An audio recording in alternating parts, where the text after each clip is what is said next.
नमस्कार माय YouTube family. तर आपण पुढील भागामध्ये पाहू शकता.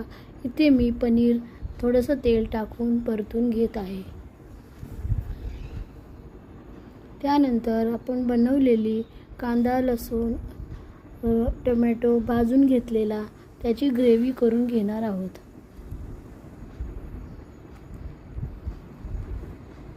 नंतर मी इथे पॅनमध्ये 2 चमचे तेल टाकणार आहे.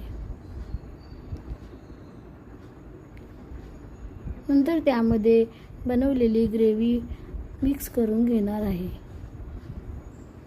व्यवस्थित तेलामध्ये मिक्स करून घ्यायची आहे. ग्रेव्हीला तेल सुटेपर्यंत परतून घ्यायचं आहे. पाहू शकता तुम्ही, मी इकडे आमचा घरचा काळा मसाला, मीठ आणि हळद आणि गरम मसाला टाकून घेतला आहे. तो पण